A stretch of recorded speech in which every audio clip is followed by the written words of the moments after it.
Ayusin niyo yung pag-make-up niyo, ha? Kailangan maganda ako. Saan kayo galing?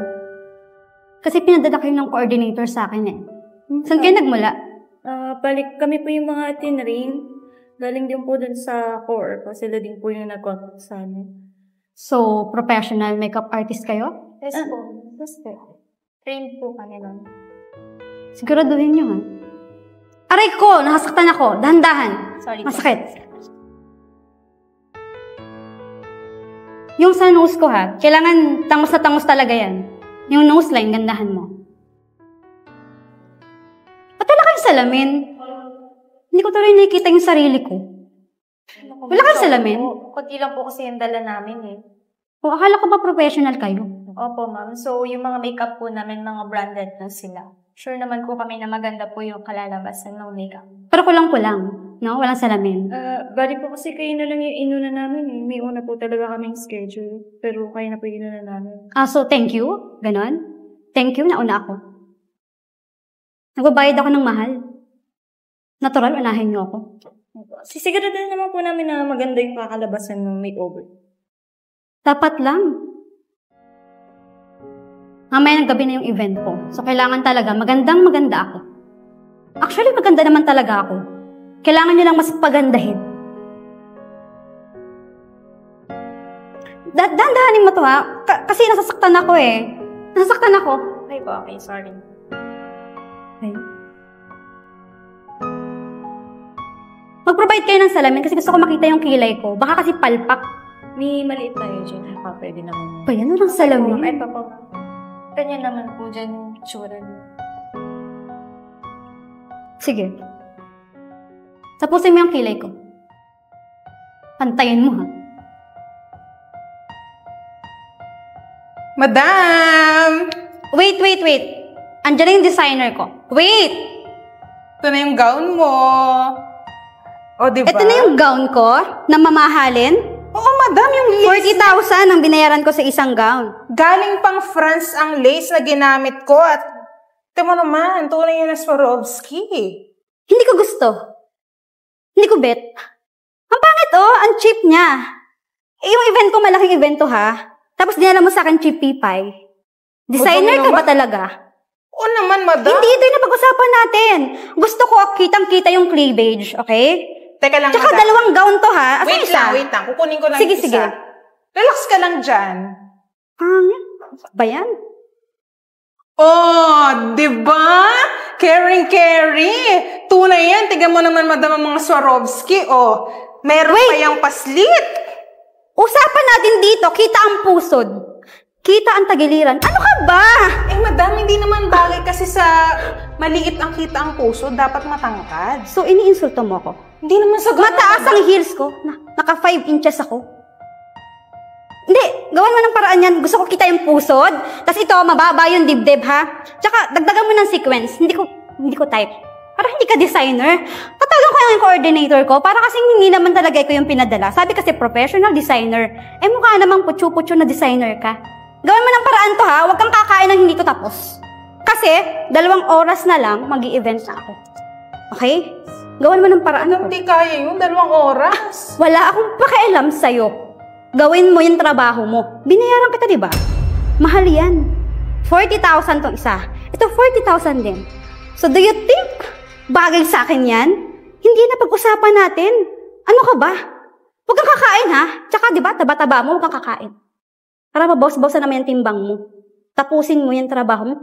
Hindi ganito to eh. Hindi ganyan eh. Kita ang pusod, okay? Ito, mababa pa ang dibdib. Nakakaintindi ka ba? Di ba, nag-sketch pa tayo, nag-drawing ka pa. Ano ba yan? Tiny brain ka ha.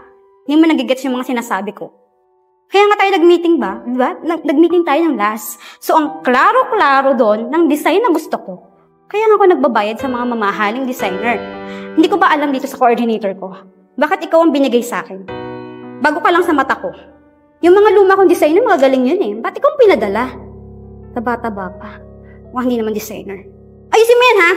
Ayusin mo. 2 hours. Event ko na. Wala akong pakialam. Huwag ka na magsasalita.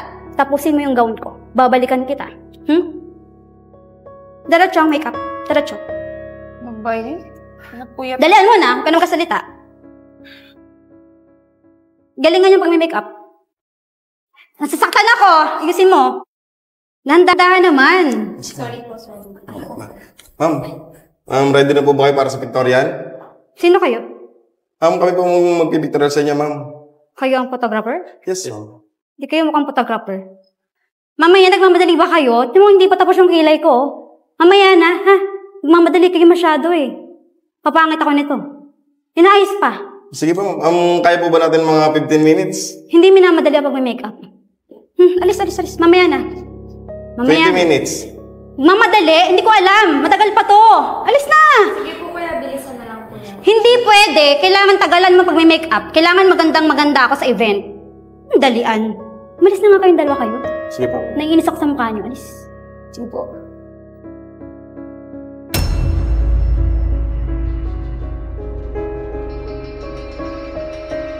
Ayan, last touch na.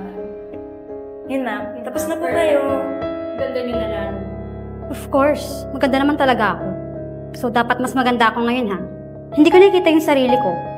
So, kailangan, mamaya patingin ko sa salamin. Dapat perfect. Okay? Siguraduhin nyo. Mahal ang binayad ko sa inyo.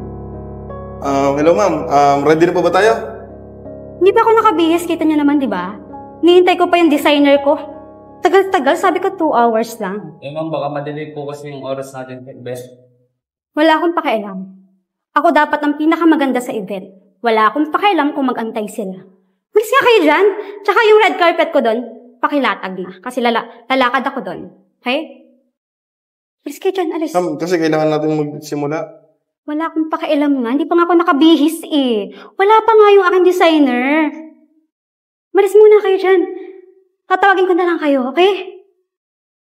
Ano ba yan?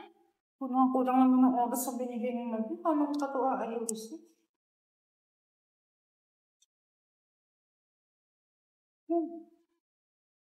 Ate, kumain ka na? Di pa nga eh. Sabi kasi ni Madam, huwag daw akong kumain hanggat di ko to tapos. Gutom na rin kami. Gutom niya. Wala pa tayo dito. Wala pa rin pagkain eh. Paano kaya ito, ate? Mas natagal pa magsimula. Ano nga naman kay Madam? Kasi ako bago akong kumain. Hindi pa nga ako tapos dito. Dahil kasi pinapaayos. Si Madam. O ano? Hindi pa rin to tapos? Tatapos na, Madam. Bigyan mo lang ako ng 20 minutes. 20 minutes? Di ba sabi ko sa'yo, babalikan kita agad? Kita na ba ang pusod niyan? Hindi pa rin ba tapos? Hanggang ngayon? Ilang oras na mag-i-event na ako. My God! Aabot to, Madam. Siguraduhin mo. Madam, excuse po. Yes. Ma'am, may crew meal po tayo? Crew meal? Yes, ma'am. So, in-expect nyo na may crew meal kayo? Wala. Ang mahal-mahal lang bayad ko sa inyo eh. At hindi kayo nagdala ng pagkain nyo. Patay gutom. Kakapal lang mukha nyo ha, naghahanap pa kayo ng crew meal. Kumain kayo sa labas kung gusto ninyo. Pero hindi ka pwedeng kumain. Tapusin mo yan. At kayo, pipicturean nyo pa ako pagkatapos ko magbihis. Naintindihan nyo? Walang crew meal, lumabas kayo kung gusto ninyo. Pero mamaya. Ano yun? Ano yun? Gutom na kami. Napaka-sarap sa kanitong plancha. Ko. Arte-arte walang crew meal. Kasama sa tatay na. Kaya nga, Diyos ko. Kala mo kagandahan. Ngayon ako nakakita ng event. Walang crew meal.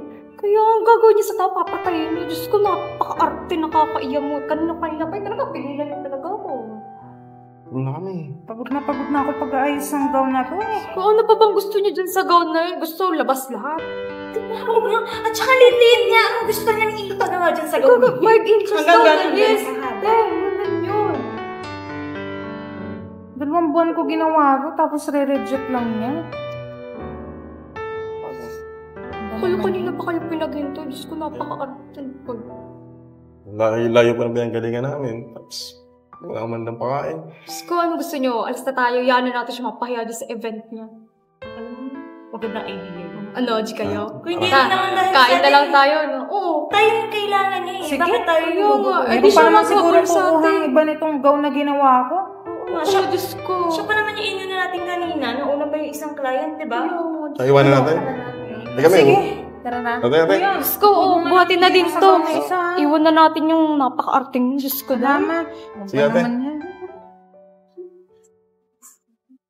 Asa na yung mga yun? Mag-start na daw yung event.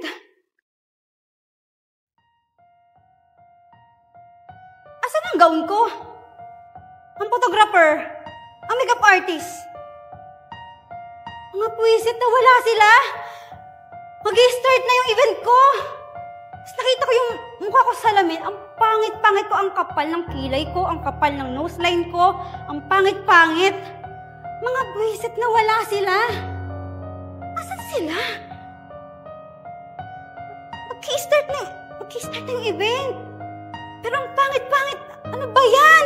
Mga buwisit sila porque hindi ko sila pinakain? Ganon? Anong gagawin ko? Coordinator ko na to. Nasaan na ba? Di nasagot.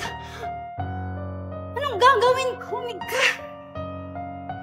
Wala akong isusuot. Event na. So, ganito na lang ako. Papasok ako sa red carpet. Ganito ako. Ang pangit-pangit ko. Sana pa mga buwisit na mga yun? Buwisit talaga sila. Humanda sila sa akin. Pag nakita ko sila, naku, pati itong coordinator ko, malalagot to sa akin eh. Baka ito yung mga binigay sa akin eh. Mga palpak.